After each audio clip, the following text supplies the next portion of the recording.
சரிங்களா? ஷட்டர் இருக்கு இல்லையா, அதை ஓப்பன் பண்ணால் இது ஆஃப் பட்டன் அழுத்தி தான் ஷட்டர் ஓப்பன் பண்ணும். ஃபஸ்ட்டு ஒன்று கண்டிஷன். ரெண்டாவது பண்ணிட்ட பிறகு நீங்கள் ரேக் இன் ரேக் அவுட் பண்ணிட்டு அந்த ஹேண்டில் போட்டு ரேக் அவுட் பண்ணிடுவீங்க இல்லையா? ஃபோட்டோ ஒன்று போகிறோம்பா, வெளியில் எடுத்துட்டீங்க சரியா? எடுத்துட்ட பிறகு இந்த பிரேக்கரை நல்லா இருக்கா நல்லா இல்லையான்னு டெஸ்ட் பண்ணலாம் நீங்கள். ஸோ இந்த பிரேக்கர் ஆனோன்னா 7 இன்டர்லாக்ஸ் இருக்குது. ஸோ ஒன்று வந்து ஆர்க் ஷூட்டு, 1 2 3 4 ஆர்க் ஷூட்டும் கரெக்டாக ப்ராப்பராக க்ளோஸ் ஆகிருந்தது தான் ஆன் ஆகும். இது என்னென்னா இது கையாலே இப்படி எடுக்கலாம். நீங்கள் இப்போ இந்த போல் இருக்கு இல்லையா, போல் இன்ஸ்பெக்ஷன் பண்ணி பார்க்கல இப்படி பார்க்கலாம். பார்த்துட்டு இந்த ஆர்க் ஷூட்டை நீங்கள் போடலனாலோ இல்லை இந்த கண்டிஷனில் இருந்தாலோ பிரேக்கர் ஆன் ஆகாது. இது என்ன பண்ணோம், ஜஸ்ட் லென்ஸ் இப்படி இருந்தாலும் ஆன் ஆகாது. போயிட்டு கிளிக் ஆகணும். கிளிக் ஆன பிறகு தான் இது ஆகும். இது இந்த போல் மட்டும் கிடையாது, எனி போல் எந்த போலாக இருந்தாலும் சரி இந்த ஆர்க் ஷூட்டு கரெக்டாக ப்ராப்பராக இருந்தால் மட்டும் தான் ஆகும். இது ஒன்று. ரெண்டாவது பிரேக்கர் வந்து ஸ்ப்ரிங் சார்ஜிங் வந்து ஆகிருக்கணும். ரெண்டாவது கண்டிஷன் ஸ்ப்ரிங் சார்ஜிங் ஆகிருந்தோன்னா எல்லோ கலரில் இருக்கும்ல கீழே சார்ஜ் பிளாக் இருக்கு இல்லையா, இது வந்து எல்லோ கலரில் இருக்கும். 2. மூணாவது வந்து பிரேக்கரு ஆஃப் கண்டிஷனில் இருக்கணும். ஆனில் இருந்ததுன்னா மறுபடியும் ஆன் பண்ண முடியாது. ஸோ ஆஃபில் இருக்கணும்.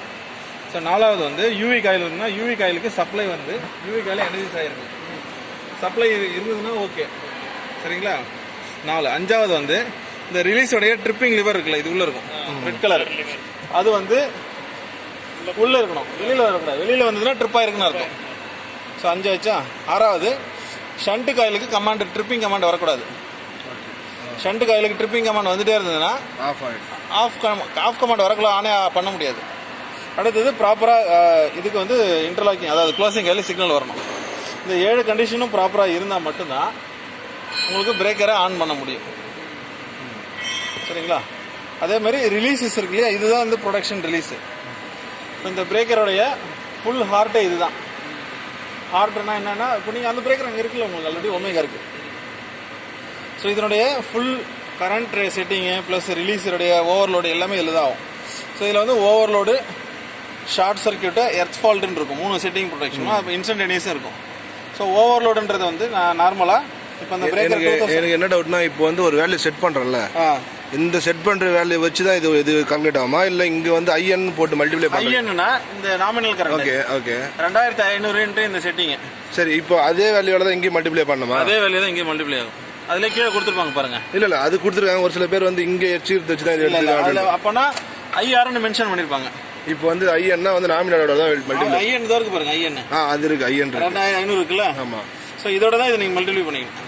ஓகே, இப்போ ஐஆர்னு கொடுத்துருந்தா மட்டும்தான் இங்கே என்ன செட் பண்ணுறீங்கன்னா அதை வச்சு அதில் பண்ண முடியும். ஸோ ஐஎன்ன்றது வந்து இங்கே என்ன ஃப்ரேம் கரண்ட் இருக்கோ அதே கரண்ட்டை இதில் ஐஎன் மல்டிப்ளை பண்ணிக்கலாம். ஓகே ஓகே, ரொம்ப கிளியர். அது மாதிரி எர்த் ஃபால்ட்டும் செட்டிங்கும் அதே மாதிரி தான். எல்லாமே வந்து இதால மல்டிப்ளை பண்ணி மில்லி செகண்ட் சைடு அந்த கர்வ் வச்சு வரும். டைரக்டா நீங்க இது 400 மில்லி செகண்ட்னா 400 மில்லி செகண்ட் எடுக்க முடியாது சரிங்களா? கர்வ் செக் பண்ணி தான் இதுல மேனுவல் வந்திருக்கும். அது கிராஃப் எடுங்க. இப்போ இதுல வந்து பாத்தீங்கன்னா இந்த ஹாலோகிராம் இருக்குல்ல, கியூஆர் கோடு ஸ்கேன் பண்ணீங்கன்னா வெப்புக்கு போகும். வெப்பில் போயிட்டு நீங்கள் மேனுவல் டாக்குமெண்ட் டவுன்லோட் பண்ணிக்கலாம். டவுன்லோட் பண்ணிவிட்டு அதில் இருந்துட்டு நீங்கள் பாருங்கள், இதில் இந்த மேட்ரிக்ஸ் 1G இந்த ஓவர்லோடு கருவுக்கு டைம் டிலே இருக்கும். அது எப்படின்னா, அதில் வந்து ஒரு இப்போ எத்தனை கரு இருக்கோ அத்தனை கரு வரைஞ்சிருப்பாங்க. ஸோ நம்ம எவ்வளோ கரண்ட் போகுதோ, ஒரு 5 டைம்ஸ் ஆஃப் கரண்ட் போகலை, நம்ம எந்த செட்டிங் கரு வச்சுருக்கிறோமோ அதில் போய் அது ஹிட் ஆகும். ஹிட் ஆகல லெஃப்ட் சைடு ஆக்சிஸில் உங்களுக்கு வந்து டைமிங் இருக்கும். ஸோ அந்த டைமிங்கில் ட்ரிப் ஆகுன்றது கான்ஸ்டன்ட், அவ்வளோதான். ஸோ இது வந்து டைரக்ட் டைமிங் கிடையாது. சில இடத்துல டைரெக்டாக இருக்கிற மாதிரி இருக்கும், but it is not direct timing. அது அந்த இதில் சி பவரில் டைரக்ட் டைமிங் இல்லையா? அதுவும் டைரக்ட் கிடையாது, அதுக்கும் கிராஃப் தான். அதுவும் கிராஃப் தான். சரி, இந்த கண்ட்ரோலர் வந்து நம்ம சொல்லி வாங்கணுமா இல்லை வரும்போது இப்படி தான் வருமா? டிஸ்பிளேவே காணாது, இல்லை மானிட்டரைஸ் பண்ணுறது. நீங்கள் அது ஆர்டர் பண்ணக்குள்ள வித் டிஸ்பிளேன்னு கேட்டீங்கன்னா டிஸ்பிளேயோட கொடுத்துருவாங்க. இப்போ ப்ரைஸ் வைஸ் ரெண்டுமே டிசைன் இது நான் தான் ஆர்டர் பண்ணேன். இல்லை இப்போ நீங்கள் இது மாற்றினா வந்து இப்போ ப்ரைஸ் வைஸ் இதுவா? ஆமாம், ப்ரைஸ் மாறுமோ அதுக்கு டிஸ்பிளேயோட? கண்டிப்பாக மாறும். இப்போ இதே இதில் நம்ம வீடியோ மட்டும் வேறு சேஞ்ச் பண்ணலாம் இல்லையா? இது ஈடிஓ தானே இது? இல்லை இந்த யூனிட்டை மட்டும் நான் மாற்றலாமான்னு.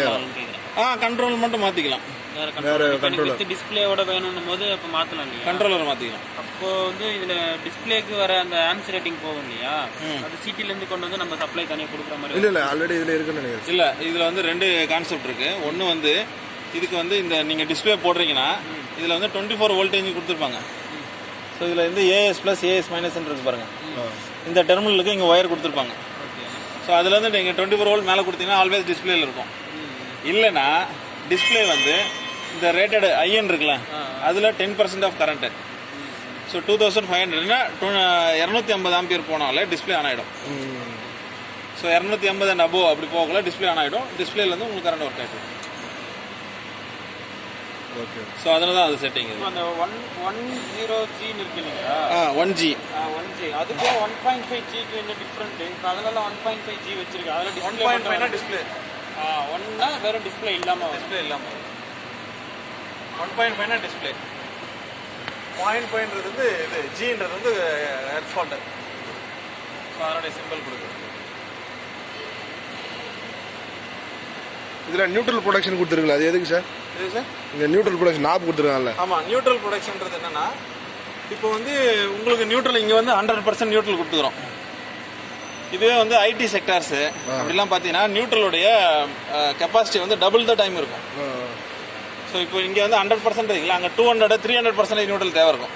அன்பேலன்ஸ் கரண்ட் போனால் வந்து அன்பேலன்ஸ் கரண்ட் போகக்குள்ள ஹார்மோனிக்ஸ் ஜாஸ்தியாக இருக்கும். அதாவது எல்லாமே டிசி கரண்ட்டாக கன்வெர்ட் ஆகுது இல்லையா, சிஸ்டம்லேருந்து சிபியூக்கு கன்வெர்ட் ஆகுது இல்லையா. ஸோ அப்போ ஹார்மோனிக்ஸ் ஜென்ரேட் ஆகும். ஹார்மோனிக்ஸ் ஜென்ரேட் ஆகக்குள்ள ஹார்மோனிக்ஸ் கரண்ட் வந்து நியூட்ரல் வழியாக தான் ஃப்ளோ ஆகும்.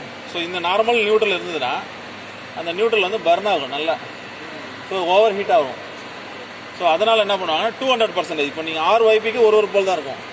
ஸ்பெஷல் பிரேக்கர் இருக்குது, அந்த பிரேக்கருக்கும் இதே ரிலீஸ் யூஸ் பண்ணிக்கலாம். அதில் வந்து என்ன பண்ணலாம்னா கான்ஃபிகரேஷன் பண்ணலாம்.